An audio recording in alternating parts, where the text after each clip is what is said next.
Pushups के लिए जाना होता था, रनिंग के लिए बोलते थे।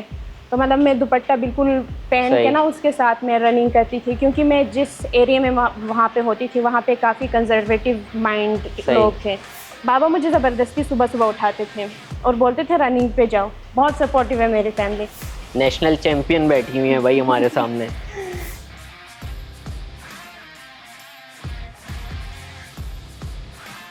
मेरे कोचेस भी बोलते हैं तुम जब जीती हो तुम्हारे एक्सप्रेशन से पता नहीं चलता तुम एक्साइटेड हो। ये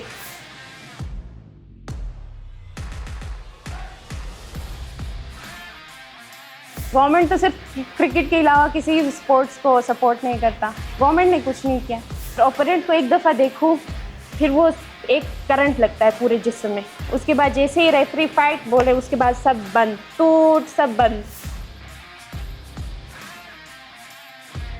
तो मैंने बहुत ज़ोर से मारी और मेरी हड्डी टूट गई और सर के मेरे कोच के सर फट गया।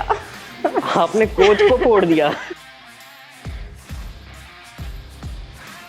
हाँ, हमारे मक्खनों पे तो लिखा होता है कि ये मक्खन नहीं है। तो आई डोंट नो कि वो क्या है। ब्लू बैंड को मैं प्रेफर नहीं करती। कुछ एथलीट्स तो अभी भी स्टीम पीते हैं। कराची की बिरयानी और फास्ट फूड चीज़ में क्या बात। इस्लामाबाद में भी रुकी हूँ, लाहौर में भी। मेरा सबसे बुरा एक्सपीरियंस लाहौर में रहा। एक नेशनल टेलीविज़न है, मैं उनका नाम नहीं लूँगी। अच्छा। वो बोल रहे थे हंसो, स्माइल करो। वो बहुत प्रेशराइज कर रहे थे। मैं डंबल हाथ लेते हुए स्माइल करते हुए कैसे लगूंगी। Hello and welcome to another very special episode of beyond the sports. भाई movies like Southpaw, million dollar baby, Rocky, इस तरह की मूवीज़ जब भी हम स्क्रीन पे देखते हैं तो हमको लगता है कि यार is it even humanly possible कि इतनी मार धाड़, इतना खून खराबा। फिर हमारी मुलाकात हुई हमारी एक गेस्ट से, तो वी रियलाइज्ड कि all this we see on TV is not only reality but also real में ये 10 टाइम्स मोर ब्रूटल और डेंजरस होता है। हमारी आज की मेहमान, she is 2 times national mixed martial arts champion. She is not just a fighter in the cage but also in real life. हमारी इनकी मुलाकात काफ़ी रॉ, फन और इन्फॉर्मेटिव किस्म की थी। तो चलें, let's meet the destroyer herself, Shagufta Asif. अस्सलाम वालेकुम, कैसी हैं आप? वालेकुम अस्सलाम, अल्लाह का शुक्र। आप कैसे हैं? आप बताएं क्या चल रहा है आजकल? आजकल बस फाइट्स और ट्रेनिंग ही चल रही है। मतलब सिर्फ मार धाड़ ज़िंदगी में और कुछ नहीं? और कुछ नहीं। एग्जैक्टली। अच्छा, बेसिकली पहले व्यूअर्स को तो ये बताएं कि आपका ताल्लुक एक्चुअली है किधर से? मैं बेसिकली हुंज़ा गिलगित बल्तिस्तान से बिलोंग करती हूँ। हुंज़ा भी मैं एक बहुत छोटे से गांव खैबर गोजाल से मैं ताल्लुक़ रखती हूँ। अच्छा, तो मतलब सबसे पहला सवाल जो मेरे जहन में आ रहा है, आपका जो एरिया आपने बताया, यहाँ पे जो आप रूरल साइड पे हैं तो वहाँ पे भी जो है ना एक मेल डोमिनेंट एक सिनेरियो है कि यहाँ पे स्पोर्ट्स लेडीज़ इतना नहीं खेलती हैं, नॉर्मली किचन में ही नज़र आती हैं। तो सोसाइटी ने किस तरह से लिया जब आपने इस फील्ड के अंदर कदम रखा? तो बेसिकली मैं जिस एरिया से मैं बिलोंग करती हूँ वहाँ पे अल्हम्दुलिल्लाह वहाँ पे ना मेल डोमिनेंसी है और ना फिर वुमेन्स को जो है डिस्करेज किया जाता है। अच्छा, काफ़ी बड़ी मिथ आपने ब्रेक की है। तो किस तरह से वहाँ पे आप... तो वहाँ पे मेरा बचपन, मेरी स्कूलिंग जो है मेरे गांव में ही हुई है, खैबर में ही हुई है। तो बचपन से हम लोग खेतों में काम, घरों में काम, दोनों लड़का लड़के, मेरे भाई भी हैं, तो हम लोग साथ जाके साथ मिल के काम करते हैं। भारी काम हो, हल्का काम हो, जैसे अगर पत्थर उठाना हो, हम लोग ब्लॉक्स रखते हैं, या फिर कुछ तामीर करना हो तो वो ये नहीं बोलते कि भाई है भाई करेगा। सही। तो जम्मी भी बोलती थी जाओ उठाओ पत्थर, वो रास्ते में ये उसको उठाओ। तो मतलब हमारे लिए बहुत नॉर्मल है ये। मतलब नॉर्मली जो बात कही जाती है कि मर्दों के शाना बशाना, वो एक्चुअली उसका जो है ना असली चेहरा वो आपकी तरफ हो रहा था। तो ये चीज़ हमारे लिए वहाँ पे बहुत नॉर्मल है। तो जब मैं कराची आई तो यहाँ पे फिर पता चला कि नहीं, पाकिस्तान एक मेल डोमिनेंट कंट्री है। हाँ। अच्छा, ये आपने बहुत बड़ी मिथ जो है ना वो ब्रेक की है। अच्छा, ये 90% जो स्पोर्ट्स है ना वो पाकिस्तान में जो खेले जाते हैं वो मेल डोमिनेंट है। यहाँ पे ये कोई लूडो या चेस तो है नहीं, ये एमएमए है, हाईली ब्रूटल गेम है ये। तो आपका इस गेम के अंदर आना किस तरह से हुआ? बेसिकली मैंने जब अपना इंटर मैंने कंप्लीट किया, मैंने इंटर गिलगित सिटी से मैंने किया। उसके बाद जो है हमारे वहाँ के यूथ, मोस्टली मेजॉरिटी हमारे यूथ हायर स्टडीज़ के लिए सिटीज़ में मूव होते हैं, क्योंकि हमारे वहाँ पे एक ही यूनिवर्सिटी है और जो सब्जेक्ट हम चूज़ करना चाहते हैं आगे फ्यूचर में पढ़ने के लिए, तो कुछ सब्जेक्ट्स हमें वहाँ पे नहीं मिलते, तो उस सही। वजह से हमें आप क्या पढ़ना cities- चाहती थी? मेरा क्रिमिनोलॉजी तो मेरा हो गया क्रिमिनोलॉजी, क्रिमिनोलॉजी में। अच्छा जी, माशाल्लाह। तो बैचलर्स मेरा क्रिमिनोलॉजी में। तो चलें, वो फिर ये डिपार्टमेंट फिर गिलगित सिटी में नहीं था, जो सही। वहाँ पे जो यूनिवर्सिटी है। फिर हमें मजबूरन हमें सिटीज़ में मूव करना पड़ता है। और जब ये बात में जब यूनिवर्सिटी कौन से यूनिवर्सिटी में मैं एडमिशन लूँगी, जब हम लोग ये मतलब ढूंढ रहे थे कि कौन कौन से यूनिवर्सिटी में मैं अप्लाई करूँ, कौन सा डिपार्टमेंट सही रहेगा, क्योंकि मैं बचपन से ही मैं स्पोर्ट्स का मैं शौकीन हूँ। मैं खेलती मैं बैडमिंटन भी काफ़ी टाइम में, तब मैं रीजनल तक सही। चैम्पियनशिप्स मैंने खेली हैं। उसके अलावा मैं मैराथन्स में बहुत हिस्सा लेती थी, रेस में। तो ये चीज़ें मतलब कुछ मैं, नहीं छोड़ा आपने। हाँ मतलब स्पोर्ट्स था, मतलब स्पोर्ट्स मेरे अंदर था, मतलब स्पोर्ट्स में कुछ ना कुछ एक्टिविटीज़ होता था। नहीं, जब तो आपने इतने सारे स्पोर्ट्स खेले हैं तो मतलब एक होता है ना, एक इंसान जो कोई भी बड़ा इंसान हो ना, उसकी लाइफ में एक मोमेंट ज़रूर होता है जब ये बोलता है कि ये जो मेरा शौक़ है ना, ये आज से मेरी ज़िद है। तो मतलब आपकी लाइफ में कुछ इस तरह का स्पेशल हुआ हो कि आपने बोला कि नहीं, एमएमए को अब मैं जो है एज अ शौक़ नहीं, एज अ प्रोफेशनल जी आज से बिल्कुल, अपना मैं लिया है? वही बता रही हूँ आपको। मैं जब यूनिवर्सिटी के लिए एडमिशन ले रही थी, तो हम लोग फाइनेंशियली हम लोग इतने ज़्यादा इंडिपेंडेंट नहीं होते। सही। तो हम जो है स्कॉलरशिप्स हंट करना शुरू करते सही। हैं यूनिवर्सिटीज़ के, और वो स्कॉलरशिप्स हम लोग स्पोर्ट्स बेस पे करते हैं। आप लोगों ने यहाँ यूनिवर्सिटीज़ में भी देखा होगा, सिटीज़ में गिलगित बल्तिस्तान के बच्चे मेजॉरिटी जो है स्पोर्ट्स बेस पे ही पढ़ते हैं, क्योंकि एग्जैक्टली, वहाँ पे हाँ। हमें स्कॉलरशिप्स मिलती हैं। सही। तो हमें फ़ी पे करना नहीं होता, हम यूनिवर्सिटी के लिए खेलते हैं और यूनिवर्सिटी इस तरह हमारी जो है हर सेमेस्टर स्कॉलरशिप हमें प्रोवाइड करती है। तो मुझे भी स्कॉलरशिप चाहिए था, तो मेरी बहन ने मुझे बोला, मेरी बहन की एक दोस्त है, तो वो भी हमारे गिलगित के हैं, तो वो ताइक्वांडो एक्चुअली खेलते थे। अच्छा। तो मेरी बहन ने उनको पूछा, मेरी बहन है स्पोर्ट्स पर्सन, तो तुम कोई ऐसे स्पोर्ट्स बता दो जिसमें मुकाबला भी कम हो और उसको एडमिशन भी मिल जाए। तो वो जो मेरे बहन के दोस्त हैं, उन्होंने बोला, उनको बोलो एमएमए ज्वाइन कर ले। तो उस टाइम एमएमए तो पता ही नहीं था, कुछ भी एमएमए नहीं ना पता था, मेरे घर एग्जैक्टली। वालों को पता था। बस मेरी बहन के दोस्त ने पूछा, मतलब मेरी बहन अपने दोस्त से पूछा है वो होता क्या है, तो उसने बोला इसमें बॉक्सिंग और किक बॉक्सिंग होता है। तो मेरी बहन ने, जब मेरी बहन होती थी कराची में, तो उन्होंने कॉल पे मुझे बताया कि ये एमएमए होता है, तुम गिलगित में ढूंढो अगर कहीं मिलता है तो। इत्तेफाकन मेरे कज़न भाई होते हैं, वो एमएमए काफ़ी सालों से चैम्पियन रहे हैं, और सही। मतलब पता था कि कुछ खेलते हैं, लेकिन पता ये नहीं था वो खेलते क्या हैं। एग्जैक्टली, मिक्स मार्शल हाँ आर्ट क्या है वो नहीं पता वही। था। फिर मैंने पापा से बात की, तो बाबा ने उनको कांटेक्ट की, तो उन्होंने बोला हमारा पूरे गिलगित बल्तिस्तान में, अभी अभी मुझे नहीं पता, अभी 5-6 साल हो गए, मुझे नहीं पता। वैसे तो एक ही क्लब है, लेकिन मुझे नहीं पता कि अभी और बने या नहीं बने। सही। तो उस टाइम पूरे गिलगित में एक ही क्लब था, सेंट ऑफाइड क्लब के नाम से। फिर मैंने बाबा ने मेरे कज़न भाई से बात की, तो उन्होंने एक टाइम बता दिया, शाम के 6 बजे इसको भेज देना। फिर एक्चुअली मैं अपने फैमिली से मैं क्लास 8 के बाद मैं मूव हो गई थी गिलगित सिटी। तो मेरी फैमिली, मेरे जो एग्जैक्ट गांव है ना खैबर में, जी जी जी। मेरी फैमिली वहाँ पे होती थी और मैं गिलगित सिटी में होती थी। मैं अपने ननियाल में थी, सही। काइंड ऑफ ननियाल में थी सही मैं। सही सही। तो वहाँ से फिर मैंने उनसे भी परमिशन ली, मेरी आंटी होती थी, मैंने कहा इस तरह कोई डोजो है, मैं ज्वाइन करना चाहती हूँ। तो उनको ये बात सही नहीं लगी, तो उन्होंने दिल रखने के लिए बोला ठीक है जाओ। तो उनको जाओ, लगा खुद ही है, वापस आ जाओगी हाँ कुछ यही दिन में। उनको लगा बस जाके वापस ही आएगी। मैं गई तो मेरे कज़न भाई ने बोला इसमें होता है बॉक्सिंग, किक बॉक्सिंग, और उन्होंने भी नहीं बोला कि इसमें मतलब रेसलिंग भी होता है, इसमें ग्राउंड वर्क भी होता है। मुझे हाँ। कुछ नहीं पता, वो बोल रहे थे ग्राउंड वर्क में तुम्हें बाद में समझा। मैं मतलब एक सस्पेंस वो था कि वो ग्राउंड सही। वर्क है क्या, वो उन्होंने सस्पेंस रखा रखा। और वो उस 1 महीने में उस क्लब में गई, वहाँ पे मेरी ट्रेनिंग हुई। मैं शलवार कमीज़ में जाती थी, अभी सोचती हूँ मैंने कैसे किया शलवार कमीज़ में, क्योंकि शलवार कमीज़ में मैं जाती मूव थी। करना मुश्किल होता है बेसिकली। बिल्कुल, क्योंकि पुशअप्स के लिए जाना होता था, रनिंग के लिए बोलते थे, तो मतलब मैं दुपट्टा बिल्कुल पहन के सही। ना उसके साथ मैं रनिंग करती थी, क्योंकि मैं जिस एरिया में वहाँ पे होती थी, वहाँ पे काफ़ी कंजर्वेटिव माइंड सही। लोग थे, तो उस वजह से मैं ट्रैक सूट में बिल्कुल नहीं जा सकती थी। तो वहाँ पे फिर मैंने 1 महीने शुरू की, 1 महीने में जाती थी। तो 1 महीने के अंदर मैंने अपने पाँव को इंजर्ड किया, तो वो बस एक पॉइंट मिल गया मेरी आंटी को, उन्होंने बोला बस अभी नहीं जाना तुमने, अभी जाना ही नहीं है। फिर उसके बाद लॉकडाउन लग गया, फिर मैंने भी कहा बस हो गया, मतलब यूनिवर्सिटी में एडमिशन ले पाऊँगी, मतलब बॉक्सिंग तो थोड़ा मैं कुछ करूँगी, दिखाऊँगी उनको। सही। तब उसके बाद फिर पता नहीं मेरे बाबा को शायद वो पोटेंशियल मुझ में नज़र आया कि ये कर सकती है। तो फिर मैं गई थी अपने गांव लॉकडाउन लगने के बाद। तो बाबा मुझे ज़बरदस्ती सुबह सुबह उठाते थे और बोलते थे रनिंग पे जाओ। This is so good to hear. यहाँ बहुत सपोर्टिव है मेरी फैमिली। तो वो बात ना मुझे बहुत बुरी लगती थी कि ये क्यों जुल्म कर रहे हैं। मैं सुबह एक दफ़ा इस तरह हुआ, अब बाबा ने उठाया, मैं उठी, फिर रनिंग नहीं की। हमारा ब्लैकबेरी का एक बहुत बड़ा दरख्त है, तो मैं उसके नीचे जाके बैठ गई। तो बाबा ने सुबह नमाज़ पढ़ते हुए मुझे देख लिया खिड़की से। फिर अगले दिन वो चाय लेके आए हैं, फिर बैठ गए बाहर ही। अब बोला तुम रनिंग करो, मैं तुम्हें देखता हूँ। फिर उसके बाद रनिंग, मतलब मेरा कुछ पता नहीं था मेरा एडमिशन होगा, एमएमए है क्या, अभी तक मैं खुद कंफ्यूज थी कि एमएमए है क्या।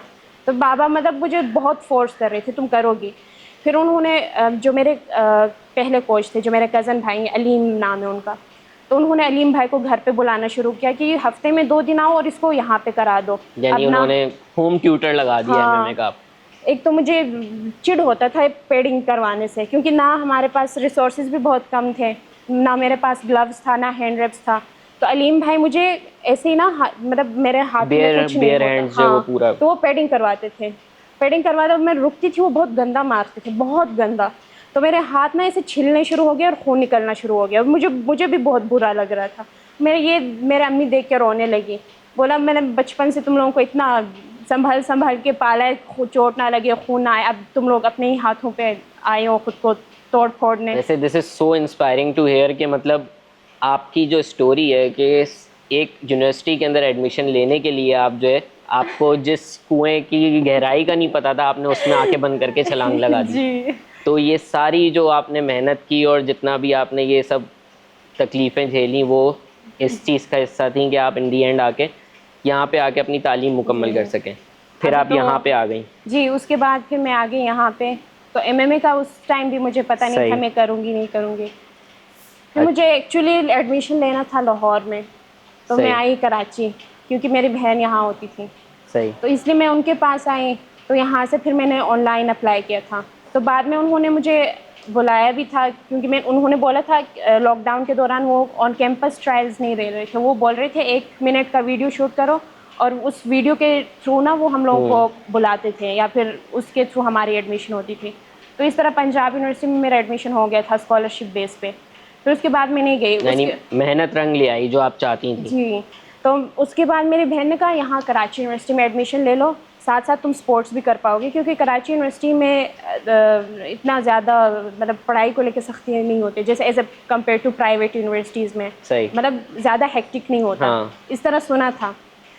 फिर मेरे भाई ने फिर से, अलीम भाई जो मेरे कोच थे, उन्होंने कॉल की, क्या कर रही हो कराची में, बताया क्यों नहीं गई। मैंने कहा भाई अब देखिए, अब मैं एडमिशन के लिए आई हूँ, तो अब एमएमए का नहीं करना। उसने कहा जहाँ से मैं सीख के आया हूँ अब तुम वहीं जाओगी। तो उन्होंने यहाँ का लोकेशन बता दिया। और उनके अभी जो मेरे कोच हैं सर ओवैस शाह, तो वो उनके कोच रह चुके हैं।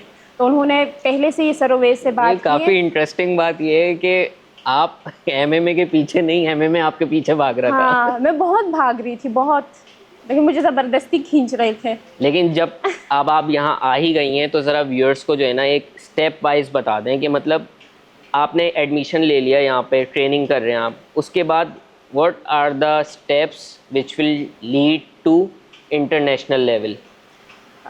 यहाँ पे आने के बाद जो है मैंने काफ़ी महीने ट्रेनिंग की। उसके बाद मेरे कोच को लगा कि मैं फ़ाइट के लिए रेडी हूँ, तो उन्होंने आगे एक फ़ाइट इवेंट आ रहा था, तो उन्होंने आगे मेरा नाम फॉरवर्ड किया। तो उसके बाद मेरी फ़र्स्ट फ़ाइट जो हुई थी, तो वो फिर मैंने जीत ली। फिर इस तरह सेकंड फ़ाइट वो भी जीत ली, फिर थर्ड फ़ाइट वो भी जीत ली। तो फिर इस तरह हमारा फिर नेशनल इवेंट हुआ जो लाहौर में होता है, नेशनल फ़ाइटिंग टूर्नामेंट। तो नेशनल फ़ाइटिंग टूर्नामेंट में सीज़न 1 जो है सिर्फ लड़कों का था, उसमें फ़ीमेल्स कोई नहीं थी। सही। तो नेशनल फ़ाइटिंग टूर्नामेंट सीज़न 2 हुआ, उसमें फ़ीमेल्स भी पार्टिसिपेंट्स थी। तो उसमें फिर जो है फ़र्स्ट टाइम मैंने अपना टाइटल विन किया, bantamweight champion of Pakistan. Bantamweight ज़रा एक्सप्लेन करेंगी व्यूअर्स को। बैंटम वेट एमएमए में हमारे पास वेट कैटेगरीज होती हैं कि सही। आपने इस वेट में खेलना होता है। तो बैंटम वेट यूजुअली हमारे पास 60 या 61 किलोग्राम्स की जो है वो हमारे पास बैंटम वेट में आता है। तो मैं अभी बैंटम वेट में ही खेलती हूँ। You are currently bantamweight weight champion. Champion of Pakistan, national champion बैठी हुई हैं भाई हमारे सामने। आपकी मतलब आप बेसिकली अभी तो बहुत ही इनिशियल लेवल है, आप मतलब आप पूरी तरह एडजस्ट कर चुकी हैं एमएमए के अंदर, जी अब जी मैंने ये करना ही हाँ, अभी है। अभी मैं बोल रही हूँ एमएमए के लिए। मैंने कितने जॉब्स मैंने छोड़ दिए हैं, मैंने कहा ट्रेनिंग भी हाथ नहीं मिला होगी तो। लिया अब आपने एमएमए से। हाँ, अभी अभी एमएमए, क्योंकि एमएमए की वजह से बहुत मेरा लाइफ चेंज हुआ है। बहुत डिसिप्लिन्ड हुई हूँ मैं, बहुत मैं एग्रेसिव थी। मतलब मैं अपने घर में, बाहर में बहुत काम हूँ लेकिन मैं अपने घर में बहुत एग्रेसिव थी। मेरे मुझसे छोटा भाई है, मैं उसको बहुत मारती थी। तो अभी भी वो बोलता है तुम आज जो हो मेरी वजह से हो, मैं तुम्हारा सब्जेक्ट था इसलिए तुम आज खेल पा रही हो तो मतलब अभी मैं बहुत काम, क्योंकि अभी पता है कि एग्रेशन को कंट्रोल कैसे करना है, टाइम का बहुत अहमियत है मेरे लाइफ स्पोर्ट्स में। आपको सब सिखा देता है। जी। आप अभी अपनी जो है सबसे बेस्ट अचीवमेंट रिंग के अंदर जो आपका केज है उसके अंदर किस चीज़ को मानती हैं? अभी करंटली आपने जो अचीवमेंट्स की हैं उसमें जी, सबसे बेस्ट अचीवमेंट क्या है आपकी? Best achievement sportsmanship. क्योंकि केज के अंदर जब हम इंटर होते हैं उसमें हमें पता है एक ने जीतना है एक ने हारना है। और अच्छा, मैं इसके साथ साथ मैं अपना एमएमए रिकॉर्ड बता दूं, मेरा 8 विन 3 लॉस है। और मैं जब अपना पहला फाइट हार गई तो वो ऑब्वियसली बहुत मैं डिसअपॉइंट हुई थी। इतनी मेहनत के बाद जो है मैं सही अपना आउटपुट नहीं दे पाई। तो फिर उस जो वो फेज़ होता है ना, उस फेज़ में भी आपको बहुत हम्बल रहना पड़ता है। तो ये चीज़ एमएमए ने मुझे बहुत सिखाई। अगर मैं विन भी करती हूँ, मुझे मेरे कोचेस भी बोलते हैं तुम जब जीती हो तुम्हारे एक्सप्रेशन से पता नहीं चलता है तुम एक्साइटेड हो ये। तो मैं बोलती हूँ एमएस मतलब धोनी है आप एमएमए की। मतलब बहुत काम होती हूँ, क्योंकि पता नहीं, मुझे लगता है कि जीतना हारना वो तो अभी हमारे गेम का हिस्सा है, पर उस चीज़ से हम क्या सीखते हैं वो मुझे तो बहुत हम्बल बनाया है एमएमए ने। ऐसी सिचुएशन में इंसान को एक सपोर्ट सिस्टम भी चाहिए होता है, तो आप वो किसको कंसिडर करती हैं? क्योंकि देखिए आपके कोचेस जो है ना वो आपको टेक्निकलिटीज समझा सकते हैं, जी वो उनकी अलग एक इम्पोर्टेंस है। लेकिन एक जो मॉरल सपोर्ट होती है, एक शोल्डर टू क्राई ऑन जो होता है इंसान का, जो आपको अपनी पुश मंजिल की करते तरफ हैं पुश जी। करता है, तो वो कौन है आपका? वैसे तो एग्जैक्ट बताया, मेरे मेरे इर्द गिर्द बहुत सपोर्टिव लोग हैं, लेकिन फिर ऐसा भी नहीं है कि सब ने सपोर्ट किया है। कुछ फिर मुंह पे सपोर्ट करते हैं, फिर लेग पुलिंग शुरू करते हैं, तो ये आप भी किसको बहुत है। मानती हैं अपना सपोर्ट सिस्टम? पहले तो मेरी फैमिली आती है, और दूसरा मेरे एमएमए यहाँ डोजो के अंदर मेरे कुलीग्स हो गए, मेरे कोचेज़ हो गए। बहुत, एक तो बहुत मोटिवेट करते हैं, बहुत हमें पुश करते हैं, गाइडेंस देते हैं। बहुत सारे, मैं सबके एक एक नाम तो नहीं ले सकती, एग्जैक्टली लेकिन मुखलिस दोस्त होना भी जी आजकल बहुत बड़ी बात बहुत है। बड़ी बात है, बिल्कुल। चलो यहाँ से तो आपको इतनी सपोर्ट मिल गई, जी व्हाट अबाउट द गवर्नमेंट? उस उधर से कोई सपोर्ट है एमएमए के लिए? नहीं, गवर्नमेंट तो सिर्फ क्रिकेट के अलावा किसी स्पोर्ट्स को सपोर्ट नहीं करता। गवर्नमेंट ने कुछ नहीं किया। आपके कैरियर को मेरे ख्याल में अभी स्टार्ट किए हुए कितने साल हुए होंगे? करियर को स्टार्ट किए हुए 5 साल हो रहा है। 5 साल जी हुए ना। पाकिस्तान ने 1990 से लेकर अब तक जो है वो सिर्फ 3 टाइटल जीते हैं क्रिकेट के अंदर, और उनको सारी सपोर्ट है। आपने 5 साल में 2 टाइटल तो यहाँ के जीती जी, है। ये तो उनको दिस नज़र इज द नहीं डिफरेंस। आता ये तो उनको नज़र नहीं आ रहा। हमें होता है फाइनेंशियली, हमें बहुत सपोर्ट चाहिए होता है। मॉरली सपोर्ट के लिए बहुत बहुत खड़े हैं, लेकिन फाइनेंशियली सपोर्ट बहुत ज़रूरी है, क्योंकि हम बहुत सारी इनविटेशंस आ रही है हमें इंटरनेशनल इवेंट से, इंटरनेशनल टूर्नामेंट से। फिर जाके हम, या फिर स्पॉन्सर वाले इन चीज़ों में फंस जाते हैं ना, हमें स्पॉन्सर टाइम पे मिलता है। कभी कभी तो हमारे वीज़े रिजेक्ट हो जाते हैं पाकिस्तानी पासपोर्ट की वजह से। ओह, तो मेरे इंटरनेशनल फ्लाइट से बहुत रह गए, 3-4 तो मतलब होते होते रह गए। सही। हाँ, ये बात बहुत बुरा लग रहा चलो है। ये तो खैर डिसअपॉइंटिंग है, ये तो खैर हाँ ऑब्वियस इसका आंसर था, मैं तो बस व्यूअर्स के जी लिए पूछा था, ये आइडिया तो था मुझको। लेकिन व्हाट अबाउट द स्पॉन्सर्स, जो छोटे मोटे स्पॉन्सर्स होते हैं, जैसे आप देखो कि अरशद नदीम ने जब गोल्ड मेडल जीता तो जाके फिर सब आ गए कि उसको सपोर्ट करने स्पॉन्सर्स। लेकिन जब इंसान जिस वक्त ग्रोइंग एज में होता हाँ। है किसी स्पोर्ट्स के अंदर, तो उस टाइम पे आपको किस तरह का रिस्पॉन्स मिलता है? छोटे मोटे स्पॉन्सर्स से कुछ आते हैं? हाँ, कुछ तो मतलब कुछ टाल देते हैं, हम देखते हैं, या फिर विल कॉल यू, हम आपसे कॉन्टेक्ट बस वी विल करेंगे, कॉल यू। ये करते हैं, लेकिन नहीं मिलता आराम से, आसानी से बिल्कुल नहीं मिलता।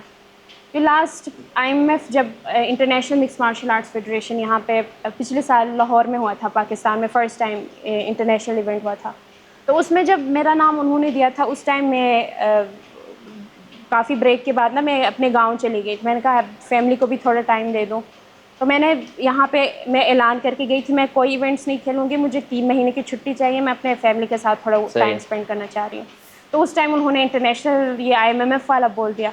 तब उन रजिस्ट्रेशन मुझे सिर्फ चाहिए था 90,000 या 1 लाख इस तरह कुछ चाहिए था। अब मैं बैठी हुई गाँव में, अब मेरे कोच ने बोला क्या करोगी, मुझे हो रहा था मैं खेलूँ, फिर बोला मैंने खैर है बस मैं नहीं खेल रही, फैमिली कम्स फर्स्ट। हाँ, फिर मैं वो नहीं खेला।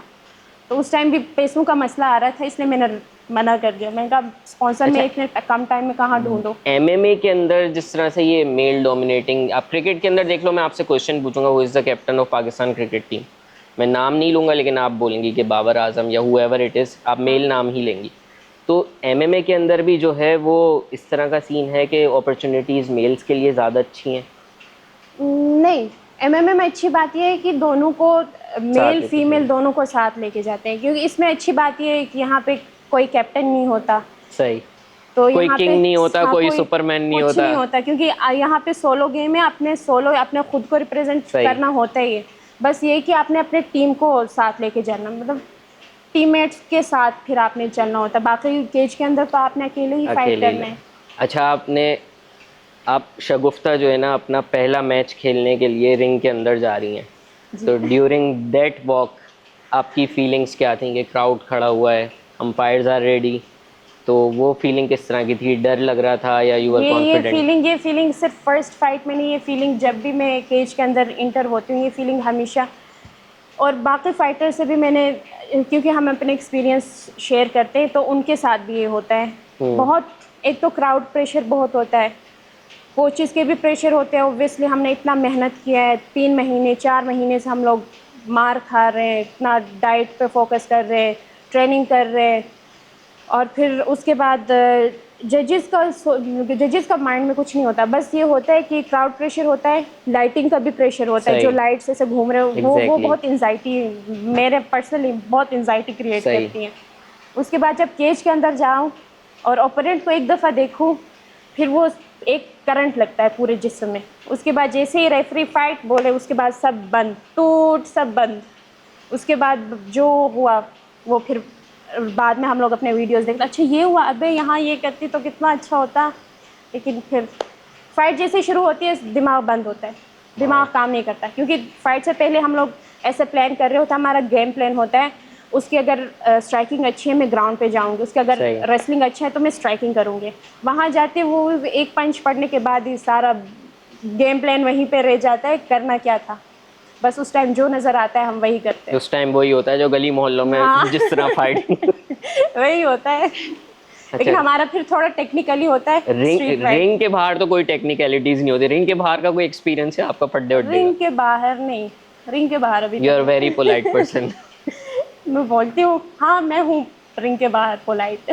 अच्छा, कोई जैसे हाईली फिजिकल स्पोर्ट है ये, तो इसके अंदर जो इंजरीज भी उसी नौयत की होती हैं, कोई चेस या लूडो तो है नहीं जी, तो इंजरीज भी उसी नौयत की होती हैं। आपको कोई सीवियर इंजरी कभी इस तरह की आई है कोई? हाँ, मेरी जब फर्स्ट नेशनल मैंने खेला था, उसके बाद फर्स्ट नेशनल के बाद मेरा एक प्राइवेट इवेंट था, वो 3-4 दिन के बाद था, उस नेशनल इवेंट के 3-4 दिन बाद। तो मैं अपने कोच के साथ वो ट्रेनिंग कर रही थी, तो कोच बार बार मुझे बोल रही थी मेरा राइट, मतलब अकॉर्डिंग टू माई कोच वो बोलते तुम्हारे राइट हाथ में बहुत पावर है, तो इसको ओवरहेड दिया, फिर जो हम नॉर्मल पंच इस रेंज से हम लोग जो ऊपर से लेके आते, तो उसने बोला ओवरहेड की प्रैक्टिस करो। तो मैंने बहुत ज़ोर से मारी और मेरी हड्डी टूट गई और मेरे कोच के सर फट गया। आपने कोच को फोड़ दिया? हाँ, तो वो अभी मतलब 2-3 दिन बाद मेरी फाइट थी, अब हड्डी टूट गई, वो राइट हैंड, अभी तक ये हड्डी मोटी है। तो उसके बाद वो फाइट में हार गई थी, क्योंकि ये पेन बहुत बहुत बहुत इंटेंस पेन हो रहा था मुझे। तो वो फाइट मैंने अल्लाह अल्लाह करके खेली। ब्रोकन अगर कोई हड्डी है तो उसके साथ लड़ना तो ये तो नहीं, उस टाइम क्योंकि इवेंट भी करीब था। अच्छा, आप बैक अवे नहीं कर सकती थी उससे। सही। तो लोग तो ऑब्वियसली मेरे ओपोनेंट को लगता है ये डर गई है, ये बैक ऑफ कर रही है, तो उस क्या वजह से बात फिर वो फाइट मैंने खेली। उसके बाद इस ये मतलब ठीक था, इसको रिकवरी टाइम इतना नहीं मिला। उसके बाद फिर नेशनल 2 आ आप तो गया। रिकवर हो गई, कोच रिकवर कब हुआ आपके? वो रिकवर वो सही है, बस मैं ही रिकवर नहीं हो रही। तो उसके बाद ये 3-4 दफ़ा फिर से टूट गया। अच्छा, तो अभी भी मैं रिकवरी पे थी, तो अभी वापस मैं आई हूँ, अभी 3-4 महीने चलें हुए हैं। इंशाल्लाह यू विल रिकवर, आपकी ज़रूरत है इस वक्त पाकिस्तान को। जी। तो जब मेरा हार्ट टूट गया था, उस टाइम मेरे यूनिवर्सिटी के फाइनल एग्ज़ाम्स हो रहे थे। तो यूनिवर्सिटी ने बहुत सपोर्ट किया है मुझे मेरे मैचेस के दौरान, क्योंकि मेरे फाइनल एग्ज़ाम्स और मेरे नेशनल हमेशा क्लैश करते थे, उनकी टाइमिंग सेम नहीं हाँ, होती थी। यही होता है बच्चों की, जो स्कूल हाँ। होते हैं ना वो कज़न की शादी के लिए तो साथ वो कलेश भी करते हैं। मैं अपने बाबा को बोल रही थी कॉल पे, मेरे फाइनल एग्ज़ाम्स आ रहे हैं, तो क्या करूँ? बाबा बोल रहे एग्ज़ाम फिर दोगी, नेशनल खेलो। तो ऐसे ये सपोर्ट चाहिए हर इंसान को। फिर मैंने कहा ऐसे, फिर मैंने डिपार्टमेंट ज़ाहिर फिर एप्लीकेशन वगैरह लिख के दे दी। तो उन्होंने सबने बोला एप्लीकेशन ना भी दे दो, हमारे जो प्रोफेसर्स थे, क्योंकि उनको क्या पता था बात मैं है। खेलती हूँ। कराची यूनिवर्सिटी की स्कीइंग और बॉक्सिंग टीम कैप्टन भी मैं हूँ। अच्छा, तो उस वजह से फिर एग्ज़ाम भी मैंने खुद नहीं लिखा है, ये प्लास्टर में था। अच्छा, हाँ, तो फिर मैं कभी एक दिन एक कज़न को लेके आती थी, दोस्त, सही सही तो सही, उन्होंने फिर इस तरह ट्रांसलेटर एग्ज़ाम, बनाया हुआ था उन्होंने। हाँ, तो इस तरह फिर एग्ज़ाम्स मैंने दिए। सही। अच्छा, मुझे ये बताएं कि मतलब मैं ये जानना चाह रहा हूँ कि जैसे हम लोग हैं एब्सोल्युटली अनहेल्दी पीपल, तो उनमें और एक एथलीट के अंदर क्या डिफरेंस है? हमारा रूटीन तो मत पूछें आप, तो आपका जो है वो रूटीन क्या है सुबह से लेकर रात तक? एक हेल्दी जो रूटीन होता है, जी। जो एक एथलीट का होता है, क्या होना चाहिए जो कि आप इस वक्त फॉलो करते हैं? मेरा एमएमए का करियर जो शुरू हुआ है, वो मेरे स्टूडेंट लाइफ के साथ ही शुरू हुआ है। तो मुझे हमेशा जल्दी सुबह उठना होता था, क्योंकि मुझे यूनिवर्सिटी भी जाना होता है। सुबह मॉर्निंग में मेरी क्लासेस होती हैं, फिर मॉर्निंग में मेरी क्लासेस होती हैं, फिर क्लासेस मतलब जब उठते हैं नाश्ता करते हैं, तो नाश्ते में भी हम लोग जो है बहुत ऑर्गेनिक चीज़ें खाते हैं। हम लाइक? लोग मतलब मक्खन वगैरह, ये मक्खन हम लोग गांव से मंगवाते हैं, सही। तो वहाँ से हाँ हाँ, अच्छी हमारे अच्छी मक्खनों पे तो लिखा होता है कि ये मक्खन नहीं है। तो आई डोंट नो हाँ, कि वो क्या है। तो ब्लू बैंड को मैं प्रेफर नहीं करती, तो वो मक्खन वगैरह भी मैं गांव से मंगवाती हूँ। तो मक्खन, अंडे हो गए, दही हो गया, सही। बाकी हमारा एक ट्रेडिशनल रोटी बनता है, वो खुद बनाती हूँ। तो ये नाश्ते में करके फिर यूनिवर्सिटी जाती थी, सही। यूनिवर्सिटी से फिर वापस घर, फिर दोपहर में। एक्चुअली हमारा एथलीट्स जो है 5 टाइम्स मील खाते हैं। सही। वैसे नॉर्मल पीपल तो 3 दफ़ा 3 खाते हैं। दफ़ा खाते हैं, हम लोग 5 दफ़ा खाते हैं। सही। तो बीच बीच में भी हम लोग कभी चने खा लिए, सही। कभी मतलब प्रोटीन इनटेक हम लोग ज़्यादा रखते हैं, protein, calcium. This is such a basic and such a convenient way. उन लोगों के लिए बता रहा हूँ मैं जो ये लोग बोलते हैं कि यार बड़ा मुश्किल है आजकल फिटनेस मेंटेन करना। चने हो गए, मक्खन हो गए, अंडे हो गए, दही हो हाँ, गया, मतलब ये चावल, आप वाइट चावल, राइस, हाँ, वाइट प्लेन राइस। राइस, हाँ, मतलब ये कि मतलब आप खाओ तो मतलब जरा ये हाँ, नॉर्मली आप अफोर्डेबल है। अफोर्डेबल है। हाँ आप जितना टाइम आप जो है ना वो दूसरी गंदी हैबिट्स के अंदर लगाते हो, पैसा और वक्त बर्बाद करते हो, तो हाँ, मतलब कुछ एथलीट्स तो अभी भी स्टिंग पीते हैं। अच्छा। मतलब हमारे एमएमए के अंदर ना, यूनिवर्सिटी में जो फुटबॉलर्स जो मेरे क्लास फेलोज थे, अच्छा। तो मैं यूजुअली मेरे एमएमए से पहले भी मैं कोल्ड ड्रिंक्स नहीं पीती, मुझे पसंद नहीं, नेचुरली मुझे नहीं पसंद, तो मैं पानी ज़्यादा प्रेफर करती वैसे हूँ। भी बड़ा हाईली एडिक्टिव हाँ, सब्सटेंस है ये। तो जब हम लोग कैफेटेरिया में बैठे होते तो वो बोलते थे स्टिंग लेकर आओ, मुझे बड़ा अजीब लगता था। नहीं, वो आपको बोलते खुश थे होना अपने चाहिए क्योंकि उन लोगों को आप आराम से मार देंगी। हाँ, वैसे ऐसे तो उनको मैंने मारा है, मजाक मजाक में बहुत मारा है मेरे अच्छा, दोस्तों को। रिंग में उतरने से पहले कोई खास आपका कोई प्लेलिस्ट है आपकी जो आप फॉलो करती हो? सॉन्ग्स वगैरह कुछ सुनना पसंद है आपको? सुनना, एक सॉन्ग जो अभी लास्ट टाइम मेरी फाइट हुई थी टोरो फाइट सीरीज पे, वो यहाँ हमारे मतलब कराची में ही हुआ था। तो उसमें मेरे कोच ने एक सॉन्ग, मतलब जो मेरा बैकग्राउंड म्यूजिक, मेरा वॉक सॉन्ग जो था ना, वो हाँ। मेरे कोच ने मतलब उन्होंने चुना था कि ये जब तुम इंटर करोगे ना तो ये गाना बजेगा। तो वो गाना मैंने खुद पहली दफ़ा सुना, मैं वॉक कर रही थी, वो बहुत पावरफुल, मतलब मैं बूस्ट हो रही थी, आई डोंट नो वो क्या था। मतलब एक तो मेरे रोंगटे खड़े हो गए, वो बहुत ऐसे वुल्फ वाली आवाज़ थी, पीछे से भेड़ियों की आवाज़ आ रही है। अच्छा। हाँ, वो पता नहीं, वो मैंने पूछा भी था कोच से ये गाना है कौन सा, तो उन्होंने बोला था कोई रशियन गाना है। तो वो बहुत अच्छा अच्छा, मतलब एकदम मैं बूस्ट हो गई थी, वो गाइस, मतलब कॉन्फिडेंस प्रोमो आ का गया। म्यूजिक मिल गया है गाइस।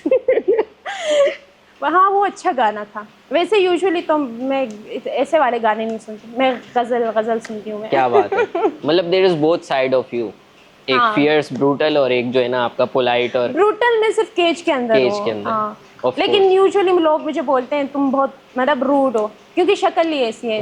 वो बोलते हैं हंसती हंसती नहीं हो, लेकिन नहीं, मैं बहुत हमारे सामने तो आप चिल सही हूँ। हंस रही हैं। हाँ। हाँ अभी तो खैर अभी। कोई ऐसा चीट मील है आपको जो आप पूरी जिंदगी आप बोलें कि मैं चीट मील का जब टाइम आएगा मैं यही खाऊंगी? हाँ, कराची की बिरयानी और फास्ट फूड चीट मील। क्या बात है। हाँ, कराची कराची, जैसा बिरयानी कहीं नहीं, कहीं चलो भी नहीं। मैंने वैसे लाहौर का भी खाया, इस्लामाबाद का भी, गिलगित का भी, लेकिन कराची का अलग ही मज़ा है ये बिरयानी तो का। आपने बात सही कर दी। हाँ। This is so true. और कराची के लोग भी बहुत अच्छे हैं, जेन्युइनली बहुत अच्छे हैं। क्योंकि मेरे इस्लामाबाद में भी रुकी हूँ, लाहौर में भी। मेरा सबसे बुरा एक्सपीरियंस लाहौर में रहा है। अच्छा, अभी बोलते हैं जब भी फाइट होती है, मैं बोलती हूँ सर फाइट के बिल्कुल एक दिन पहले ही मुझे बुलाया करें, मुझे वहाँ पे 3-4 दिन आपने मत सही दिखाएं। सही शहर चूज किया है फिर अपना। हाँ मैं बोलती हूँ, मैं सबको बोलती हूँ। एक तो पता नहीं लोग बोलते कराची सेफ नहीं है, स्नैचिंग तो होती है, मतलब इतने क्राइम्स तो होते हैं, वो तो हर सिटी में जनरली होते हैं। People are very good and supportive हाँ एंड और मैं हेल्पफुल। यहाँ पे यूजुअली आपका यानी कि यहाँ पे आप बाइक लेकर जा रहे हो, पेट्रोल खत्म हो गया, और खुद सेफ ही है, एक जो है ना पाँव पीछे से आते हो आपकी बाइक को। ये ही बहुत हेल्पफुल है और सेफ है। मतलब मैं रात को ट्रेनिंग के बाद कभी 11 बजे मैं घर जाती सही। हूँ, कभी कभी इवेंट्स के बाद 12 इससे ज़्यादा लेट नहीं जाती। तो मतलब मैं पब्लिक ट्रांसपोर्ट यूज़ करती हूँ, सही। बहुत सेफ़ है। आज तक अल्हम्दुलिल्लाह कोई ऐसा सानिहा कोई इस तरह कोई हादसा मेरे साथ नहीं हुआ कि मैं बोलूँ नहीं अनसेफ है लड़कियों यू आर के लिए। वेलकम। हाँ सच में बहुत सेफ़ है। चलिए, ये हाँ बहुत मेरा अच्छा लगा पर्सनल सुन के। एक्सपीरियंस बहुत अच्छा रहा है अच्छा, कराची। अगर अगर आप एमएमए में नहीं आती तो क्या कर रही होती हैं आजकल आप? एमएमए में नहीं आती तो मतलब जैसे जैसे अगर मैं 7th ग्रेड मेरा क्लियर हो गया, मैं 8th में जा रही हूँ, तो 7th ग्रेड में मेरा था मैं टीचर बनूंगी, क्योंकि मेरी अम्मी टीचर हैं, तो उनको बेस्ट अवार्ड, पता नहीं उनको कोई अवार्ड मिला था, तो मैं अम्मी से बहुत इंस्पायर्ड थी आप? हाँ कि मैंने भी अम्मी की तरह ये ऐसे अवार्ड लेना है। फिर जब 8th में गई मुझे फैशन डिज़ाइनिंग का शौक़ हो गया, तो मैं करती भी थी, मैं बहुत कपड़े वगैरह सीती थी, खुद के डिज़ाइन बनाती थी। तो मैं मेरे जो मोहल्ले की आंटियां हैं ना, वो भी अपने कपड़े लेके आती थी सिलवाने। अब सेटल हो गया आपका माइंड, क्या आपने क्या हाँ हाँ अभी तो अभी तो ऑब्वियसली मैं फ्यूचर गोल्स क्या हैं आपके इस वक्त? एमए में आप क्या अचीव फ्यूचर करना चाहते हैं? गोल्स बस जितने भी इंटरनेशनल फ़ाइट्स मुझे मिले, सिर्फ इंटरनेशनल नहीं, पाकिस्तान में भी जितने फ़ाइट्स मुझे मिले मैं खेलती रहूँ, लेकिन मैं एक अच्छे मौके के इंतज़ार में हूँ। कोई एक अच्छा इंटरनेशनल प्लेटफॉर्म मुझे मिले जहाँ पे मैं पाकिस्तान को रिप्रेजेंट करूँ, तो वहाँ पे फिर मैं पाकिस्तान के लिए खेलूँ। और Shagufta, we will go to any extent आपको प्रमोट करने के लिए, क्योंकि हम आपको जो है ना इंटरनेशनल लेवल पे पाकिस्तान को रिप्रेजेंट करता हुआ देखना चाहते हैं। तो इंशाल्लाह 2 वर्ड जो है ना व्यूअर्स को जो है हमारे लिए भी बोल दें, क्योंकि हमारा basically the theme of this channel is के मतलब जो अंडररेटेड सुपरस्टार्स हैं आपकी तरह के, जी उनको मंजर आम पे जी, लाना। ये इनिशिएटिव आप लोगों का बहुत अच्छा है। पर्सनली मैंने बहुत इसको अप्रिशिएट किया। मैं अपने घर में भी बता रही थी, क्योंकि मैंने आपका जो यूट्यूब चैनल है ना, मैंने देखा ऐसे ऐसे चेहरे थे जिनको हम नहीं जानते, बिल्कुल नहीं जानते, एग्जैक्टली। लेकिन उनकी स्टोरीज़ हमने जब सुनी तो बहुत अफसोस हुआ कि हमारे पास पाकिस्तान में इतने यंग टैलेंटेड है, सारे ज़ाया जा रहे हैं, ना उनको प्रमोशन मिल रही है, ना उनको गेम्स में पार्टिसिपेशन मिल रही है, किसी को फाइनेंशियल इश्यूज़ है, किसी को मॉरल इश्यूज़ मतलब मॉरल सपोर्ट इश्यूज़ है। तो ये आप लोगों ने बहुत अच्छा सर, इनिशिएटिव लिया है इतना कि जब हम अच्छा काम कर रहे हैं तो आपसे एक फेवर मैं मांग सकता हूँ। जी हमारा कोई भी फड्डा हो तो मिस कॉल मारूँ तो पहुँच जाइएगा जी, आप। बस एक कॉल की जगह पे पहुंच जाऊंगी। Shagufta, thank you so much for doing this. मतलब thank you this is so much. Literally, मुझे ऐसा लगा कि मैं आपका इंटरव्यू नहीं ले रहा, वी आर कन्वर्जिंग। सही है, हम बातचीत कर रहे हैं जैसे लोग बैठ के नॉर्मल जो है 2 दोस्त बैठ के बात जी कर रहे होते हैं। तो thank you so much for doing this. और मैं आपको एक बात बताना चाहता हूँ, व्यूअर्स को भी बताना चाहता हूँ कि आज के बाद आप पाकिस्तान के अंदर या इंटरनेशनल लेवल पे किसी भी रिंग के अंदर आप उतरेंगी तो देयर विल बी समवेयर जहाँ पे बियॉन्ड द स्पोर्ट्स खड़ा हुआ आपको चेयर कर रहा होगा। वी आर ऑलवेज रूटिंग ये फॉर यू। बहुत बड़ी बात है मेरे लिए, ये बहुत बड़ी बात है मेरे लिए। तो थैंक यू सो मच। मुझे भी बहुत मज़ा आया इस इंटरव्यू में। ये फर्स्ट टाइम मेरा इस तरह बहुत फ्रेंडली इंटरव्यू हुआ है मेरा। You deserve this. अदरवाइज मैं एक बताती हूँ, बहुत एक नेशनल टेलीविज़न है, मैं उनका नाम नहीं लूँगी, अच्छा। तो यहाँ पे यहीं पे मेरी शूटिंग हो रही थी। अब वो बोल रहे थे हंसो, स्माइल करो, वो बहुत प्रेशराइज कर रहे थे। मैं डंबल हाथ लेते हुए स्माइल करते हुए कैसे लगूंगी तो उन्होंने करवाया। तो वो बहुत बुरा एक्सपीरियंस था मेरा, लेकिन यहाँ पे टू बी ऑनेस्ट बहुत अच्छा एक्सपीरियंस रहा मेरा। बहुत, आप लोग भी बहुत। आपकी नेचुरल साइड इतनी अच्छी है कि ज़रूरत नहीं है हमको कुछ थैंक यू एक्स्ट्रा कुछ करवाने की। Thank you so much thank for you so giving. Much, thank you. So this was Shagufta Asif, 2 times national champion, और हम इंशाल्लाह बहुत जल्द इनको इंटरनेशनल लेवल पे पाकिस्तान को रिप्रेजेंट करता हुआ देखेंगे। आपसे जल्द मुलाकात होगी एक नए सुपरस्टार्स के साथ। अपना ख्याल रखिएगा। अल्लाह हाफिज़।